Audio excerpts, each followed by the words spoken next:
एक दूर दराज गांव में एक बूढ़ी विधवा औरत अपने 3 हैंडसम बेटों के साथ रहती थी, लेकिन उस गांव में एक भी लड़की नहीं थी। इसीलिए तीनों भाइयों ने तय किया कि वो बाहर जाकर अपने लिए दुल्हन खोजेंगे। वो तीनों माँ से आज्ञा लेकर जंगल के रास्ते निकल पड़े और चलते चलते एक बहुत ही घने जंगल में पहुंच गए। शाम होते होते उन्हें एक छोटा सा लकड़ी का घर दिख गया। वे तीनों बहुत थक चुके थे, इसीलिए उन्होंने वहीं रुकने का प्लान बनाया। उस घर में एक बूढ़ा रहता था। उसने तीनों को रुकने दिया, लेकिन सिर्फ एक शर्त कि तुम्हें वापसी में मेरे लिए भी एक सुंदर लड़की लानी होगी। भाइयों को लगा ये मजाक कर रहा है, इसीलिए उन्होंने हंसते हुए हाँ कर दिया। अगले दिन चलते चलते वो तीनों एक पड़ोसी देश के महल पहुंचे, जहाँ के राजा की 3 बेहद सुंदर बेटियां थीं। किस्मत से उसी वक्त राज्य में युद्ध छिड़ा हुआ था, तो तीनों भाइयों ने तुरंत राजा के लिए युद्ध में हिस्सा लिया और दुश्मन को धूल चटा दिया। इसी बात से खुश होकर राजा ने अपनी तीनों बेटियों को उन्हें सौंप दिया। इसके बाद सब अपने अपने जुगाड़ के साथ घर लौटने लगे, लेकिन रास्ते में फिर वही लकड़ी का घर आया, जहाँ बूढ़ा पहले से खड़ा होकर इंतजार कर रहा था। बूढ़ा बोला, मेरी बीवी कहाँ है? भाइयों ने शर्माते हुए कहा, ओ शिट यार बाबा, हम तो भूल गए, हमने बहुत ढूंढा पर आपके लायक मिली नहीं। ये सुनते ही बूढ़ा गुस्से में आ गया और उसने तुरंत सबको पत्थर में बदल दिया, सिवाय एक राजकुमारी के, जिसे अब रोज हैंड जॉब से लेकर घर का सारा जाप करना पड़ता था। एक दिन जब बूढ़ा माल फूंक रहा था, तब राजकुमारी ने पूछा, आपने सबको पत्थर क्यों बनाया? बूढ़ा बोला, क्योंकि मेरा दिल पत्थर का है। राजकुमारी ने पूछा, और यह पत्थर दिल कहाँ है? बूढ़ा बोला, जंगल के बीचों बीच एक बहुत बड़ा पत्थर है, उसके अंदर एक नन्हा सा परिंदा है, उसी में मेरा दिल छिपा है। अगर वो मिल जाए तो मैं भी अच्छा इंसान बन जाऊंगा और सबको वापस इंसान बना दूंगा। अब राजकुमारी सोच में पड़ गई। उधर बूढ़ी माँ अब भी अपने तीनों बेटों का इंतजार कर रही थी, लेकिन कई साल बाद भी उनका कोई अता पता नहीं था। आखिरकार प्रधानमंत्री विधवा पेनिट्रेशन योजना के अंतर्गत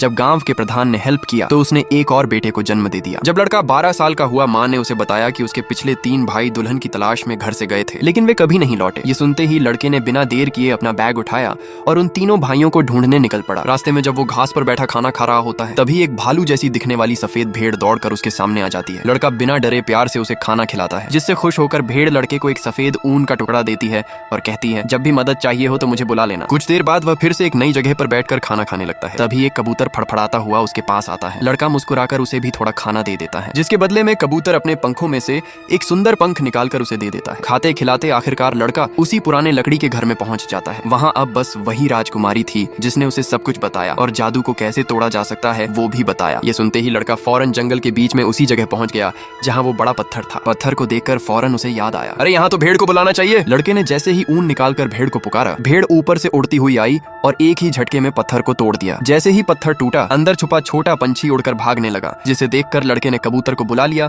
और जैसे ही लड़के ने आदेश दिया, कबूतर ने बड़े आराम से उस पंछी को पकड़ लिया। फिर लड़का उस चिड़िया को लेकर बूढ़े के घर जा पहुंचा। अब बूढ़े ने जैसे ही पंछी को अपने कोट में रखा, बूढ़े का दिल धड़कने लगा। तब राजकुमारी ने कहा, अब अपना वादा निभाओ। बूढ़ा अच्छा बन चुका था, इसीलिए उसने अपना थोड़ा सा शिशु लेकर सभी पत्थर बने लोगों के ऊपर छिड़क दिया और उन्हें वापस इंसान बना दिया। इसके बाद सबने गले मिलकर आंखें नम की और घर जाकर एक दूसरे पर काम किया।